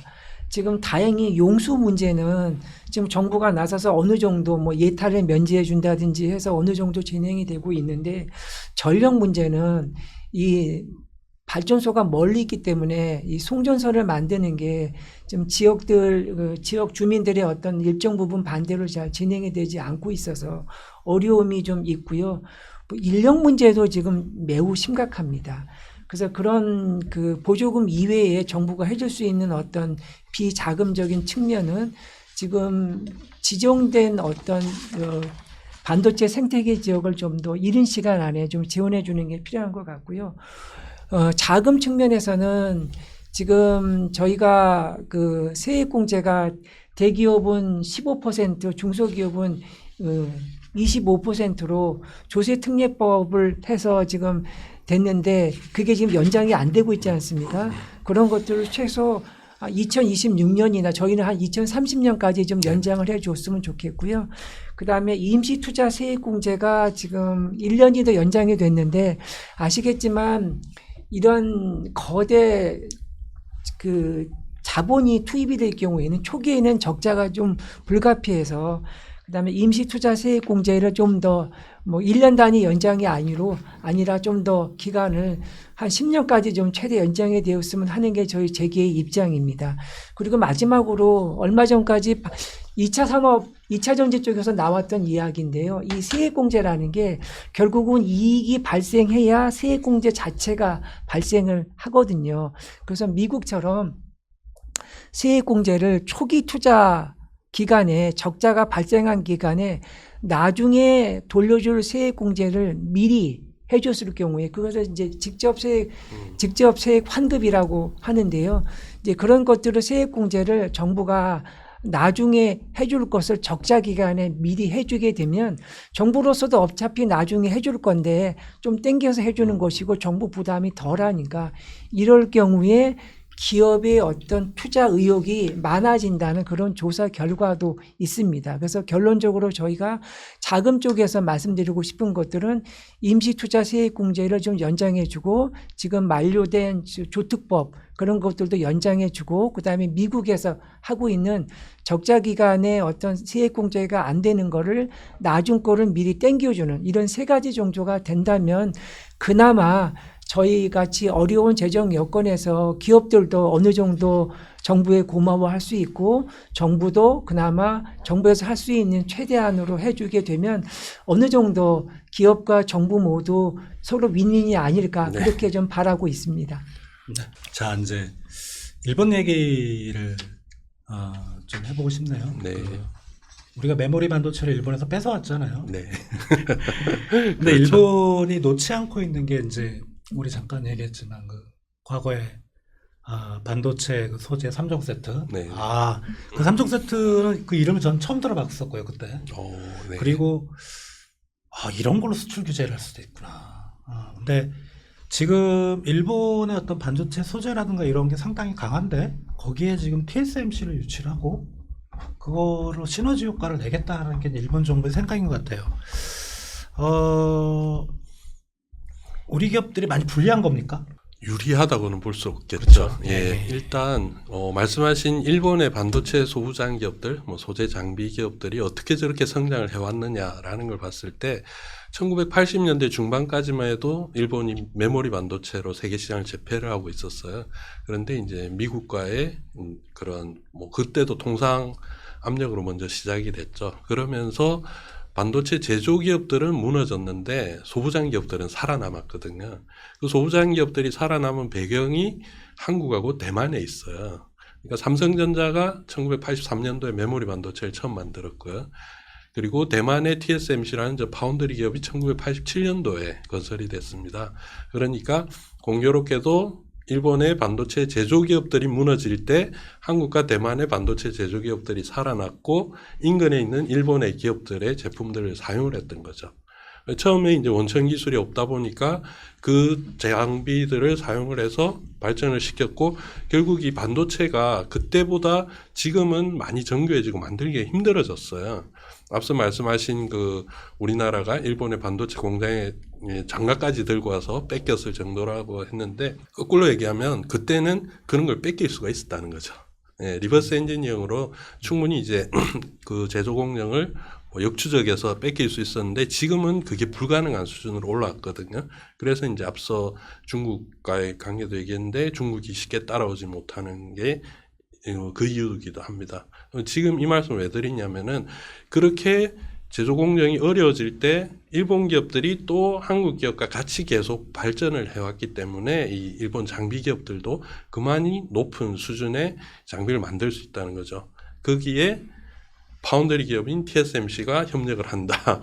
그러면은 그쪽에서는 거의 메가급의 실력자들이 뭉쳐서 공장을 만들고 운영을 하는 거기 때문에 그런 걸 아직도 여전히 외부로부터 도움을 받아야 되는 우리 입장에서는 불리하다라고 얘기를 할 수밖에 없는 부분인데 또 하나 이제 유식 깊게 봐야 될 부분은 앞서서도 말씀드렸지만 TSMC는 파운드리 공장이거든요. 일본이 메모리 반도체가 아니고 시스템 반도체에 눈을 돌렸다는 거.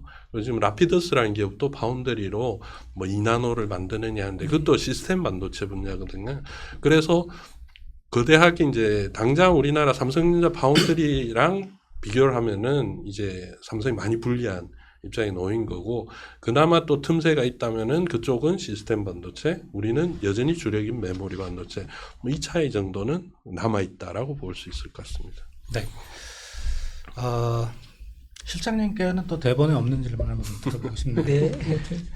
이게 통상 관련이라서 아마 전공이신 것 같은데 이제 국제 외교에는 영원한 적도 영원한 동지도 없고 우리가 이제 과거 이제 2018년, 19년 그때 2017년 그때를 생각해 보면 일본이 이제 반도체 소재에 대해서 수출 규제를 했었잖아요. 네. 그러니까 화이트리스트에서 배제하고 그래서 우리 반도체 생산 못한다는 이렇게 난리가 났었는데 실제로는 큰 문제는 없었던 것 같고 그렇습니다. 근데 이제 지금은 그때만 해도 이제 오히려 중국하고 좀 가까웠고 지금 그때 일본하고 좀 멀었었고 네. 근데 지금 또 약간 상황이 바뀌었잖아요. 일본하고 좀 그렇습니다. 가깝고 혹시나 나중에 일본하고 또 관계가 악화될 수 있는 거 아니겠어요? 이거 사이클이 있기 때문에 네. 그때 또 일본에서 이 반도체 소재에 대해서 또 수출 규제를 걸 수도 있지 않을까 그런 네. 걱정이 좀 있습니다. 네. 그 부분에 대해서는 그러니까 수출 규제라는 게 사실 미국부터 먼저 시작을 했는데 네. 이게 주변 그 동맹국들이 이제 따라하기 시작하는 것 같아요. 네. 근데 그런 쪽에서의 좀 멀리 봤을 때 어떤 통상 환경 네. 이런 거는 어떻게 생각하시는지 어떤 네. 전망을 하시는지 좀 네. 알고 싶습니다. 아시겠지만 그 2019년에 반도체 그 일본이 한국 화이트리스트를 했던 거는 한국의 어떤 징용 배상에 관련된 한국의 대법원 판결에 대해서 우리 정부하고 서로 이견을 보이면서 그렇게 했었는데요. 그때 상황을 지금 와서 돌이켜 보면 몇 가지 시사점을 얻을 수 있는 첫 번째는 그게 그렇게 큰 효과는 없었다. 예를 들면 오히려 일본 기업들은 한국에 납품을 못해서 그 저희가 보면 일본 기업은 한국에 있는 공장을 통해서 공급을 하거나 아니면 벨기에나 그 일본 기업의 다른데 해외 생산 네트워크를 통해서 우회적으로 공급을 했었던 게 한국의 도래인가요? 뭐 이렇게 들어왔었죠 그렇습니다. 공장이. 네, 네.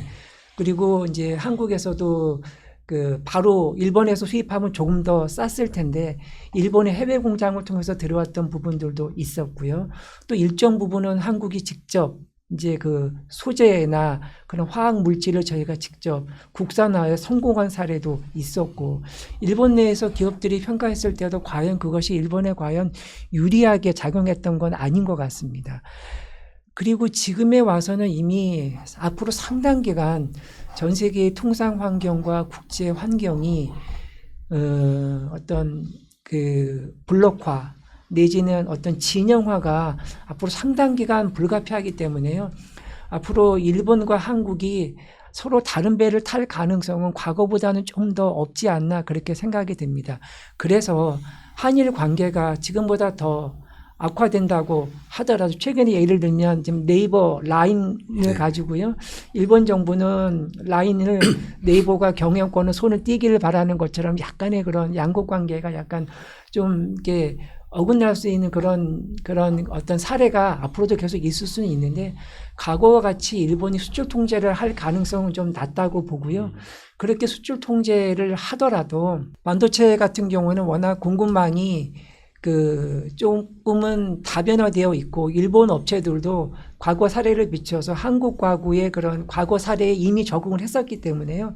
그렇게 했을 경우에는 뭐 한국의 생산 비용 코스트만 조금 올라가지 그것이 조달이 안 된다던가 오히려 중국 쪽에서 수출 통제를 했을 때를 기업들은 더 두려워하고 네. 있습니다. 국내 반도체 공정을 보게 되면 거기에 들어가는 금액은 얼마 안 되지만 중국이 장악하고 있는 아주 세세한 물질들이 너무나 많습니다. 왜냐하면 중국 기업 다른 데서 수입을 할 수 있는데 다른 데서 수입을 하면 비용이 높은 건 둘째치고 중국만큼의 어떤 엄밀성이나 순도가 높은 그 물질을 공급을 받지 못하는 거에 대해서 우려를 하고 있고요. 중국이 최근에 간첩법 같은 거를 좀 만들지 않았습니까? 그래서 우리 기업들은 중국의 어떤 공급처에다가 이메일을 보내기도 어려워하는 경우도 있습니다. 혹시 이 이메일이 노출되지 않을까?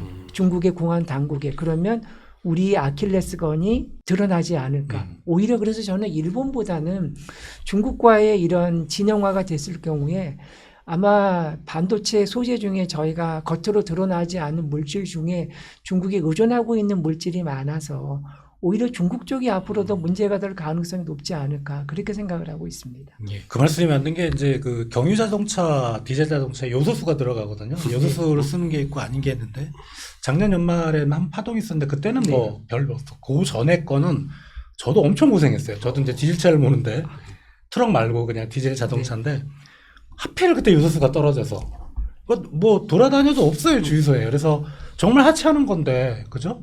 하찮은 건데 뭐 그게 엄청난 기술을 요하는 것도 아니고 그러니까 그런 것들이 꽤 많았던 것 같아요. 그러니까 중국에서 우리가 수입하는 것들 그리고 코로나 초기에 그 자동차에 들어가는 이제 와이어링 하네스 와이링 하네스가 문제됐었죠. 그게 이름은 영어인데 뭐냐면 전선이에요. 전선 네. 다발인데 그거를 수입을 못해서 우리 자동차가 생산이 스톱이 된 적이 있었고 그래서 참 어떻게 말씀하신 게 저도 좀 공감이 가는 부분이고 그리고 일본의 최근의 정책들을 보면 우리나라 이제 반도체 소재의 그 수출 통제를 했던 것도 어떻게 보면 중국이 몇 년 전에 일본에 대해서 히토류 수출을 통제했거든요. 거기서 배운 것 같아요. 그리고 요번에 이제 라인도 일본 정부가 건드린 거 보면 그 직전에 미국 정부가 틱톡에 대해서 건드렸거든요. 그러니까 일본 관리들이 잘 베끼는 것 같아요. 다른 나라한테서. 아무튼 뭐 그렇습니다. 상황은 그렇고 말씀하신 대로 설마 이제는 안 그러겠죠. 예, 안 그럴 거라고 생각을 하는데 이게 워낙 통상 환경이 저도 이제 현대경제연구원에서 근무한 지 한 20년, 24년 정도 돼 가는데 트럼프부터 이렇게 복잡했던 아주 그냥 자고 일어나면 이슈가 생기는 이제 하도 뭐 변화가 무쌍한 그런 시간이라 코로나도 있었고 어떻게 될지 모르겠지만 좀 안 그러길 저도 이제 바랍니다. 우리 곁들 상당히 좀 힘들죠. 자, 이번에는 이제 주제를 좀 바꿔서 박사님, 네. 엔비디아. 저도 한 몇 달 전만 해도 엔비디아가 뭔 기업인지 잘 몰랐는데, 네. 야, 이게 AI 반도체 시장에서는 뭐 그냥 독주를 하고 있습니다. 그렇죠. 자, 우리가 앞에서 언급했던 HBM은 AI 반도체가 아닌 거죠, 그죠? AI 반도체입니다. AI 반도체인가요? 네. 이게 이제 AI 반도체가 무엇인가라는 얘기부터 시작이 돼야 될 텐데 사실 AI 반도체에 대한 명확한 규격이나 표준 이런 게 없습니다. 그리고 지금 이제 엔비디아 얘기가 나오는 게 AI 기술을 구현하기 위한 하나의 시스템이고요. 그걸 이제 AI 가속기라고 얘기를 하는데 그 AI 가속기에 들어가는 시스템 반도체와 메모리 반도체를 모두 다 그냥 우리가 AI 반도체라고 얘기를 합니다. 그렇기 때문에 앞서 얘기한 HBM은 그 AI 가속기에 들어가는 메모리 반도체라서 AI 반도체입니다. 그렇군요. 네. 자, 그런데 이제 이어서 질문을 드리면 네. 엔비디아의 이 GPU 네. 그래픽 처리 장치 네네. 원래는 이게 AI용이 아니었다면서요? 원래는 말 그대로 그래픽 장치죠. 그러니까 이제 지금 우리가 컴퓨터를 쓰시는 분들은 이 화려한 화면에 익숙해져서 잘 모르실 텐데 옛날에는 흑백 화면이었고요. 그리고 점으로 정말 이루어져 가지고 글자 자체도 각이진 그런 모양이었습니다. 그게 이제 점점 그 안에 있는 그래픽 장치가 좋아지면서 이렇게 화상이 높아지게 된 거죠. 그러니까 지금도 우리가 보고 있는 화면이 사실은 수많은 점으로 이루어져 있고 그 점이 얼마나 작고 많으냐에 따라서 이게 더 부드럽게 잘 보이는 그런 현상이 나타나는데 그걸 빨리 잘 처리를 해서 이제 사실은 컴퓨터의 하나의 부품으로 그렇게 그래픽 카드라는 게 나왔고 그걸 처음에 만들어서 지금까지 잘 가고 있는 데가 엔비디아라고 보시면 됩니다. 그러면 그래픽 처리 장치면은 한계가 있지 않을까요? 그러니까 이 한계라는 게 어디서 보느냐의 문제인데 말씀드린 것처럼 이 화면에는 작고 무수히 많은 점들이 뿌려져야 되지 않습니까? 그럼 그거에 동시에 나와야지만이 사람들이 그걸 인식을 할 수 있는 거죠. 예전에 이제 컴퓨터의 시스템 반도체라 그러면은 연산이라든지 이런 복잡한 과정을 수행하는 거라서 문제가 하나 들어가면은 순서적으로 처리를 해서 답이 나오는 이런 모양새였습니다. 그게 이제 우리가 컴퓨터에 사용하고 있는 CPU라는 거죠. 그 CPU를 사용을 해서 연산을 한다는 건 이제 뭐 수학과 다니는 대학생 그런 사람들이 어려운 수학 문제를 푸는 거라고 보시면 되고 이 화면 처리라는 것은 초등학생들이 볼펜 한 자루씩 들고 동시에 점을 1000개, 2000개, 1000명, 2000명의 초등학생이 모여서 동시에 점을 찍으면 하나의 그림이 나오는 거죠. 그러면 그 똑똑한 대학생은 그 문제를 풀기 위해서 뭐 수많은 시간이 걸리겠지만 이 그래픽은 그렇게 빨리 처리가 되는 그러한 이제 기능이 다른 거예요. 예. 알겠습니다. 자, 그러면은 저도 이제 기술적으로는 잘 모르는데 AI 하도 요새 AI 그래서 그게 이제 챗 GPT부터 시작이 됐는데 관련 뭐 우리가 수출이라고 하면 보통 이제 뭐 상품하고 서비스긴 하지만 네. 서비스 쪽은 또 다른 개념이잖아요. 상품 쪽에서 이 AI 산업과 관련된 수출 비중이라고 할까? 이런 게 과연 이제 우리나라 입장에서 네. 점점 좀 늘어날 수 있는 건지 그렇습니다. 그런 쪽에 대한 뭐 전망 수치까지는 아니더라도 네. 시장님 개인의 좀 의견을 네. 한번 좀 들어보고 싶습니다. 지금 이제 AI 때문에 최근에는 HBM이 이제 각광받고 계속 논의가 되고 있는데요. 앞으로 AI 시장이 확대가 될 경우에 한국에도 어느 정도 그 수혜를 입을 것 같은데 저는 한 3가지 정도로 그렇게 말씀을 드리고 싶습니다. 첫 번째는 요즘에 AI 말고 그 신경망 처리 장치라 그래서 NPU라는 게 좀 많이 얘기가 되고 있는데 한국도 이 NPU 시장에 많은 기업들이 뛰어들고 있습니다. 그러니까 아까 말씀드린 그 엔비디아의 그래픽 그거는 약간의 어떤 GPU는 약간의 그 범용성 그런 건데요. 대신 이제 그건 전력 소모가 좀 많습니다. 그런데 이 NPU는 신경망 처리 장치라 그래서 전력 소모가 좀 적고요. 그래서 어느 정도 GPU를 좀 대체할 수 있고 특정 분야에 있어서는 더 효과가 또 뛰어난 걸로 그렇게 좀 알려져 있거든요.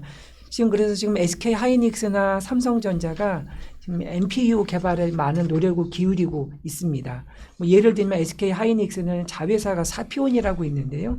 사피온을 통해서 뭐 X330이라고 언론에는 나와 있던데 그래서 지금 데이터 센터용 그런 NPU를 개발하고 있고 또 삼성전자는 지금 네이버랑 마하 1이라는 그런 칩을 개발하고 있습니다. 그래서 이 NPU 칩은 가장 중요한 게 전력 소모가 대단히 적습니다. 그래서 뭐 삼성전자가 공개한 자료에 따르면은 지금 마하 1은 엔비디아 GPU보다는 전력 효율이 8배 이상 좋다. 그렇게 얘기가 있어서 앞으로 AI 시장이 확대가 되면 한국도 NPU 시장에서 어느 정도 좀 시장을 좀 가져오지 않을까 싶고요.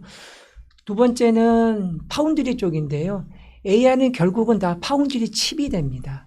그래서 지금 아시겠지만 구글이나 모든 지금 미국의 빅테크 기업들이 자체 AI 칩을 설계를 하고 있는데 뭐 이런 모든 것들이 삼성전자 파운드리에도 어느 정도 수혜가 가능하기 때문에 그래서 삼성 파운드리에도 이 부분이 우리나라 파운드리 기업에도 수혜가 될 것 같고요. 세 번째는 요즘에 유행하는 그 온 디바이스 AI라 그래가지고 얼마 전에 그 갤럭시 S24에 그 뭐 AI 기능이 탑재가 돼서 굉장히 많은 화제가 됐었는데요. 이렇게 한국은 아무래도 그 IT 기기에 아무래도 저희가 경쟁력이 높기 때문에 온 디바이스 AI 분야에서도 한국이 어느 정도 수혜를 입게 될 수 있을까 싶어서 꼭 HBM이 아니더라도 앞으로 AI 산업은 한국의 어떤 IT 산업에도 매우 긍정적인 효과가 기대된다고 생각을 합니다. 네, AI 시장이 상당히 좀 빠르게 확산되고 있고 처음에 AI가 우리가 이제 알려질 때는 그 바둑 예. 이름이 이제도, 뭐였죠? 네. 그게 알파고 알파고. 예, 그것 때문에 한 판 이겼죠. 예. 한판 이겼죠. 예. 그때만 해도 이제 뭐 신기하다. 근데 이렇게 빨리 AI 네. 어떤 시장이라고 이런 게 늘어날 줄을 몰랐는데 이제 말씀드렸다시피 메모리 반도체도 이제 HBM 쪽으로 넘어가면서 상당히 우리 반도체 산업에도 큰 수혜가 되고 있는데 네. 이 앞으로 AI 시장의 전망이라고 할까? 뭐 그런 것들과 관련해서 우리 반도체 기업들한테는 정말 기회 요인이 되는 건지 그렇죠. 그걸 한번 질문을 드려보고 싶습니다. 앞서서 우리 실장님께서 3가지 분야에 대해서 잘 설명을 해주셨는데 일단 AI라는 게 우리가 일상에서 이렇게 AI에 대해서 관심을 가지고 접한 게 2019년도에 그 이세돌 기사님과 알파고의 그런 대국이 결정적이긴 했습니다. 그런데 이 AI 기술이라는 건 사실 1950년대부터 이미 개발이 시작된 거거든요. 그렇습니까? 예. 그러니까 상당한 기간 동안에 이제 많은 연구들이 있었고 그 사이에 이제 개발이 이렇게 되어 왔었는데 2019년도에 그 알파고와 이세돌의 세계적인 대결에서 사용되었던 게 이제 CPU만 해도 2만 개 정도 사용이 되고 CPU 2만 개요. 네네. 그리고 엄청, 메모리 엄청 비싼 반도체도 대국이었네요. 그렇죠. 메모리 반도체도 엄청나게 들어갔고 뭐 과학자만 해도 200명이 넘게 투입이 됐고요. 그런 식의 이제 시스템을 해서 겨우 이제 사람과의 대결이 될 정도였는데 지금은 그걸 모두 대체하는 게 엔비디아의 AI 가속기인 거죠. 그래서 이제 우리가 엔비디아 이렇게 얘기를 많이 하는데 말씀드린 이 시간이 흐르면서 거기에 사용되는 반도체도 계속 변화를 해왔습니다. 이세돌 기사님과의 그 대국에 사용된 건 말씀드린 것처럼 CPU가 메인이었고 GPU는 보조로 들어갔었어요, 당시에는. 그런데 지금은 GPU가 메인이 됐지 않습니까? 즉 다시 말해서 AI 가속기 그 시스템에 들어가는 시스템 반도체가 변하고 있다는 겁니다. 그리고 지금 예전에 CPU에서 GPU로 넘어왔는데 그 다음이 무엇이 될 것이냐라고 했을 때 앞서서 우리 실장님께서 말씀해 주신 NPU가 되는 거죠.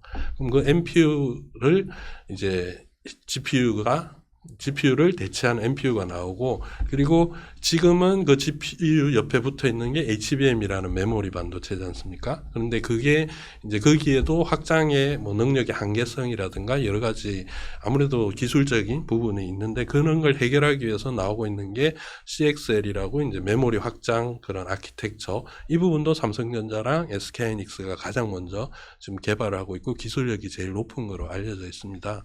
이런 식으로 이제 당장 우리 기업들이 개발하고 있는 NPU 부분에서부터 그러한 시스템 부분이 우리가 참여할 수 있는 부분이 될 테고요. 그리고 말씀드린 메모리 반도체도 지금은 HBM으로서 GPU에 들어가고 있지만 아마 새로운 또 개념의 메모리 반도체가 투입이 돼야 될 겁니다. 그리고 메모리 반도체의 그 본연의 기능에 메모리도 있지만 이제는 앞서 또 말씀해 주신 온 디바이스 같은 경우에는 이게 통신이 두절된 상태에서도 AI 기능을 할 수 있어야 되거든요.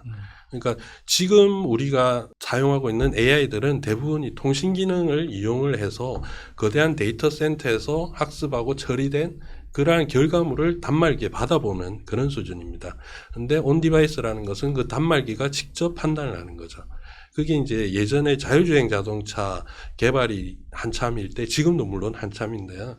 제일 필요한 관건이 통신이었어요. 그래서 5G, 6G 얘기가 나오면서 5G만 제대로 되더라도 자율주행 자동차의 그런 성능 상당히 올라간다라는 얘기를 했었거든요.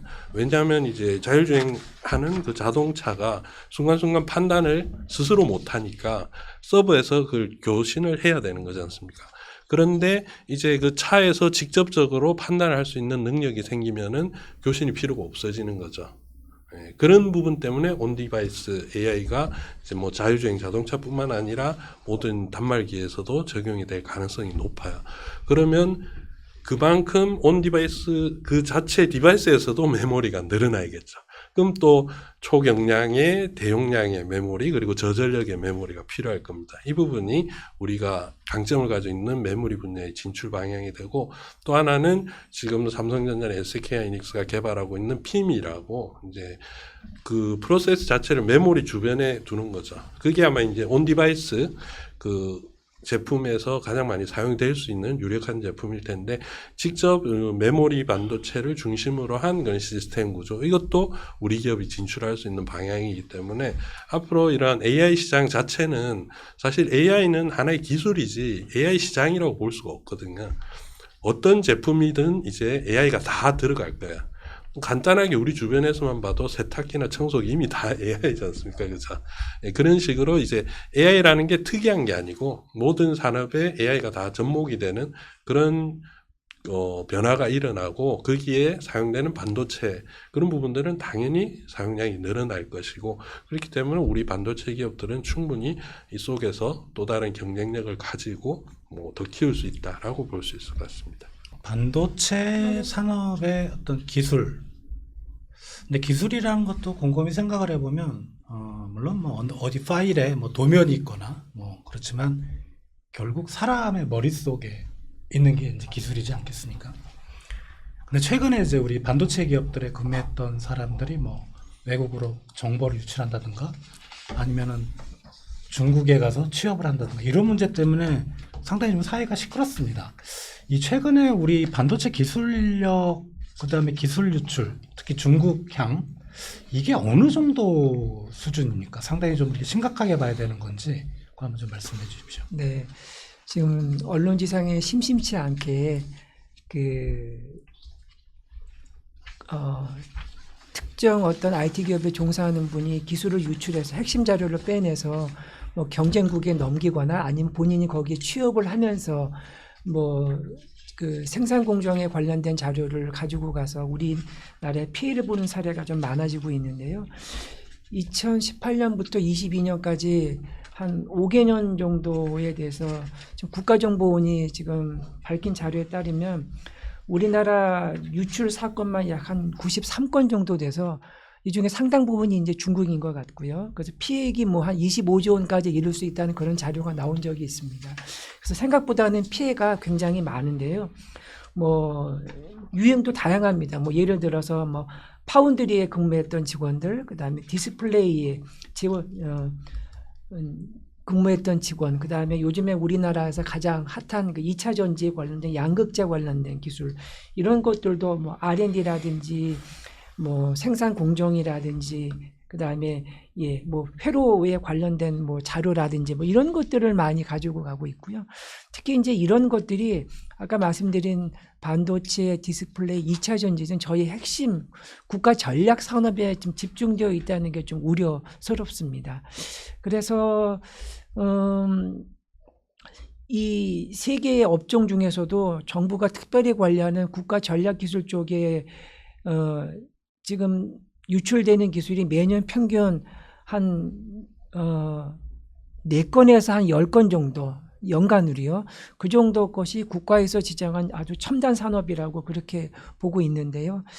이제 그런 것들은 저희가 아무래도 유혹도 심한 것도 있지만 그 기업에서의 어떤 보안 관리도 어느 정도 좀 영향이 있는 것 같고요.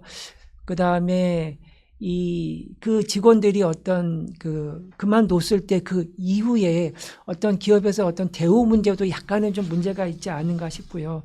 다만 이거 약간 처벌형이나 그 처벌 관련해서 보자면은 우리나라에서 그 법정형 규정은 외국과 비슷합니다. 뭐 예를 들어서 아주 핵심 기술에 대해서는 저희가 뭐 최고 15년 정도의 징역을 하고 있는데 그건 다른 나라 미국이나 영국이나 다른 나라하고도 마찬가지입니다. 그래서 법적으로 규정은 그렇게 되어 있는데 실제적으로 양형 기준 즉 법원에서 그 규정과는 무관하게 어느 정도 이렇게 실질적으로 선고 내리는 규정을 보면 저희 나라가 다른 나라보다 상당히 좀 약합니다. 뭐 1년이나 아니면 뭐 집행유예도 많고요. 심지어는 뭐 무죄 판결도 다른 나라보다 좀 높은 것 같아서 뭐 예를 들면 우리는 그 목적성을 입증을 해야 되는데 다른 나라는 고의라고만 판정이 되면 그거에 대해서는 아주 높은 형량을 부과하는데 한국은 그 목적에 대해서 일일이 기소한 검찰 측에서 이 부분을 입증해야 되는 것들 때문에 저희 나라가 양형이 굉장히 좀 낮게 그렇게 되어 있습니다. 그래서 그 양형 기준도 좀 높여야 될 것 같고요. 그다음에 기술 유출의 범위도 저희가 굉장히 좀 제한적입니다. 그런 것도 좀 넓혀서 그다음에 어떤 사회적 그다음에 기업 내부에서의 어떤 교육이나 사회적인 인식도 좀 이런 부분에 대해서 매우 반국가적인 그런 행위라는 것들을 좀 더 이렇게 사회적인 인식 제고도 필요하지 않을까 그렇게 생각을 하고 있습니다. 박사님, 반도체 기업에 근무했던 사람들은 한 몇 년간 섬에다가 유배를 보내야 되나? 그러게 말입니다. 그 문제는 사실 뭐 사회라든가 그런 관련된 기업들이 알아서 해야 될 문제고. 네네. 더 중요한 건 이제 새롭게 반도체 산업, 반도체 기업들은 이제 취직하는 그런 인력을 양성하는 파트도 상당히 좀 중요하거든요. 네네. 그런 쪽은 어떻게 가야 되는지 큰 방향이라도 좀 설명해 주시면 좋겠습니다. 글쎄요, 지금 앞서서 계속 얘기가 나오고 있지만 전 세계적으로 반도체이란 산업 인력이 부족한 이건 뭐 해결할 수 있는 방법이 인력 부족이라서 해결할 수 있는 방법이 사실은 크게 없을 거예요. 뭐 없다는 얘기를 먼저 하는 게 좀 이상하긴 한데 왜냐하면 이 세계 반도체 시장 규모의 성장 속도 이건 이제 1980년대 PC가 보급되면서부터 세계 반도체 시장이 성장을 했는데 어느 정도냐면 당시만 해도 세계 시장 규모가 100억 달러 수준이었거든요. 근데 작년에 거의 6천억 달러에 가깝게 이제 세계 시장이 형성이 됐습니다. 그래서 보면은 연평균 약 10% 규모로 반도체 시장은 성장을 하고 있어요. 그럼 그만큼 많은 이제 뭐 장비라든지 인력들이 필요한 거지 않습니까? 그런데 그 기간 동안 세계 인구는 줄어들고 있어요. 예, 뭐 당장 그것만 봐도 예. 세계 인구가 줄어들고 시장은 이렇게 커지는데 뭐 인력을 무슨 수로 이제 보충을 하겠냐 이런 문제에 직면할 수밖에 없고, 그리고 특히 우리나라 같은 경우에는 이게 뭐 예전에 이공계 기피 현상이 있었습니다만은 지금은 또 문과생들이 취직이 안 되니까 문송이란 말도 나오고, 그리고 이제 이공계 쪽으로 많이 쏠리긴 했어요. 근데 이공계 쏠림 현상이 뭐 쏠림 현상까지는 아니더라도 예전보다는 많이 이공계로 돌아왔는데, 그 중에서도 이제는 또 의대 쏠림 현상, 이건 분명히 쏠림 현상이거든요. 그렇게 감으로 인해서 조금 고급 인재들이 이러한 뭐 반도체라든지 전기 전자 쪽에 관심을 두지 않는다라는 부분이 좀 아쉬운 부분입니다. 예전에 1980년대 대학 진학 때만 해도 뭐 사실 의대보다 이런 전기전자과들이 더 커트라인도 높았었고 자부심도 상당히 있었거든요. 당시만 해도 이러한 전기전자 산업으로 우리나라가 이만큼 성장을 했어라는 주역들이라는 그런 자부심이 있었지 않습니까? 근데 이제는 그런 부분들이 많이 바뀌고 가치관도 변화가 생긴 거죠. 그런 면에서 이제 사실 사회적으로 어떠한 뭐 실질적으로는 보상 체계 문제일 거예요. 앞서서 인력 유출이라든지 기술 유출도 마찬가지인데 얼마나 보상을 잘 받고 그리고 뭐 자기가 하는 일에 대해서 성과를 낼 수 있는가, 이런 부분이기 때문에 먼저는 사회적인 분위기가 조금 전환이 돼야 된다라는 부분이 필요할 것이고요. 그리고 그러한 인력들을 이제 국가가 얼마나 또 양성을 하느냐, 지금 반도체 학과도 만들어지고 투자를 많이 하고 있지 않습니까, 정부에서. 이러한 것들이 결실을 잘 맺어야 되는데 지금 뭐 미국도 공장 짓고 있고 여러 군데서 공장을 짓지 않습니까? 그러면은 여기서 또 문제가 되는 게, 이제 우리가 키운 인력을 과연 우리가 활용할 수 있을까? 이걸 얼마나 수성해야 되는가? 그런 부분도 고민을 해야 될 시점이 올 겁니다. 아마 이 반도체 학과라는 이름을 가지고 교육 그 커리큘럼을 짜는 데가 대만이랑 우리나라 정도밖에 없는 걸로 알고 있고요. 그랬을 때 결국 그러한 반도체 고급 인력을 우리가 열심히 양성을 했을 때 그 인력들이 한국에 있는 기업에 만족을 할 수 있도록 해줘야 됩니다. 근데 미국에서 이제 지금 당장 AI 기술자들이 그렇거든요. 한국보다 5배, 6배 주는 임금을 준다니까 굳이 국내에서 일자리를 구하기보다는 교육을 받고 미국으로 바로 취업하는 경우가 있다고 그러더라고요. 반도체도 조만간 그렇게 될 것 같아요, 보면은.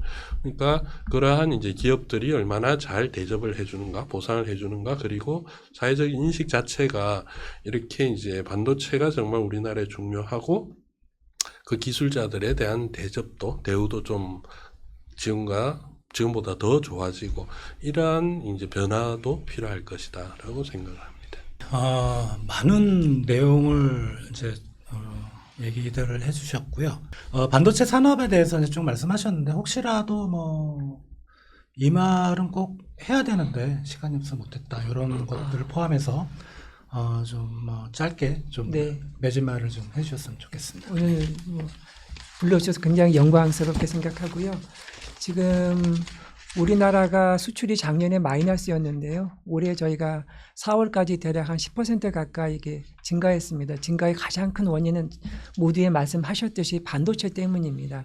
지금 일부에서는 우리나라가 반도체를 제외하면 뭐 수출 경쟁력도 없다, 뭐 적자도 가능할 수 있다, 그런 이야기를 하는데, 오늘 말씀에서 들으셨듯이 반도체는 우리나라에서 가장 중요한 산업이고, 반도체에서 파급될 수 있는 그런 부가가치나 우리나라의 어떤 국위 선양, 그런 것까지 감안한다면 반도체는 정말 포기할 수 없는 정말 매우 중요한 산업입니다. 그래서 우리 정부가 올해도 그 수출을 통해서 지금 경제 성장을 높이려고 하고 있는데, 거기에서도 가장 빠질 수 없는 업종이 반도체인 것 같고요. 그래서 반도체 산업은 저희 나라가 앞으로도 정말 노력을 해서 지키고 더 발전시켜야 될 산업인 것 같고요. 그러기 위해서는 아까 말씀 좀 드렸는데요. 지금 공장을 지으려고 해도 뭐 규제들이 좀 많습니다. 아까 뭐 SK 하이닉스는 용인에 지금 투자 의향서를 낸 지 4년 만에 착공을 한 것도 있고요. 삼성전자 평택공장은 지금 뭐 아까 말씀드린 전기 문제, 송전탑 문제가 아직도 해결이 안 되고 있습니다. 그래서 이런 반도체 산업을 육성하기 위해서는 정부가 뭐 보조금까지는 못 주더라도 세액공제라든지 그다음에 최근에 그 산업은행 그 자본금을 좀 늘리는 문제도 논의가 되고 있습니다. 저희가 보조금은 못 주더라도 저리로 큰 융자를 대출해 주기 위해서는 산업은행 그런 그 증자 문제 같은 것들도 좀 했으면 좋겠고요. 방금 말씀드린 인력 문제, 서울대 교수님이 말씀하신 걸 들으니까 저희가 한 13만 명 정도가 필요한데 지금의 교육 체제에서는 한 5만 명밖에는 저희가 배출을 못한다고 얘기하더라고요. 그래서 이런 심각한 인력 문제 같은 것들을 정부와 그다음에 민간이 머리를 맞대서 이렇게 좀 해결을 해서 우리나라 반도체 산업이 앞으로 계속 발전해서 우리나라를 이끄는 그런 대표 산업으로서 계속 위치를 계속 공고히 했으면 좋겠습니다. 네, 기사님도 한마디 해주세요. 예. 저도 오늘 불러주셔서 감사드리고요. 제가 반도체 산업 쪽을 약 10년 정도 지금 보고 있는데, 그때만 해도 이렇게 반도체에 사람들이 관심이 많지는 않았어요. 물론 뭐 반도체가 수출에 차지하는 비중이 지금 높아지고 등등의 이유가 있겠지만, 그것보다는 이제 모두에서 말씀하신 것처럼 삼성전자 주가에 대한 관심. 이게 삼성전자가 액면 분할을 하는 순간부터 이제 국민주가 됐고요. 그러면서 사람들이 반도체에 대한 관심이 상당히 높아지더라고요. 그러고 나서 이제 반도체에 대해서 뭐 여러 군데서 말씀도 나누시고 관심을 가져주시고, 사실 저는 한 산업에 대해서 이렇게 관심을 가져주시는 거는 상당히 좋은 현상이라고 보거든요. 그리고 이제 반도체 산업에 대한 뭐 오해라고 할까요? 뭐 우리나라 반도체 기업은 삼성전자랑 SK하이닉스밖에 없다라는 부분에서 사람들이 관심을 많이 가져다 보니까 이렇게 뭐 소부장 기업들까지 다들 알게 되시고 그러시더라고요. 그리고 이제 그만큼 국가 기관 산업으로서의 중요성도 높아지고 있고, 그래서 계속 이렇게 관심을 가져주시고 이런 문제들에 대해서 고민을 같이 해주시는 거, 저는 이런 분위기가 계속 유지되었으면 좋겠다, 이렇게 말씀을 드리고 싶습니다. 네. 네, 오랜 시간 같이 하셨고요. 산업의 쌀이라는 반도체 산업은 누가 뭐래도 이제 우리나라의 주력 산업입니다. 그러니까 그 나라의 미래를 알고 싶다면 맨 앞에 서 있는 시장과 산업을 보면 안다고 했는데, 반도체 산업의 미래는 상당히 좀 밝은 것 같습니다. 물론 뭐 중국의 추격이라든가 미국의 어떤 자국 중심의 공급망 이런 쪽에서 위협을 받고는 있지만, 우리가 반도체 산업을 갖고 있기 때문에 미국 정부가 한국이라는 나라를 그렇게 우습게 보지 못하는 것 같습니다. 그리고 한국의 반도체 기업, 한국 정부의 미국의 어떤 자국 중심의 공급망에 들어와라 하는 그 핵심도 사실 반도체 산업이죠. 안타깝지만 맨 처음 시작할 때 말씀드렸던 삼성전자가 10만 전자 가느냐, 이거는 제가 답을 못 드리겠고요. 그래도 반도체 산업을 이 시간을 통해서 이해하고 그 미래를 진단해 보는 것도 상당히 좀 의미가 있었다고 생각됩니다. 한국의 반도체 산업에 대한 토론을 이상 끝마치면서 지금까지 같이 해주신 정상식 한국무역협회 동양수 실장님, 그리고 김양팽 산업연구원 전문연구위원님, 진짜 감사드립니다. 네, 감사합니다. 네, 저는 현대경제연구원 주원 경제연구실장입니다. 감사합니다.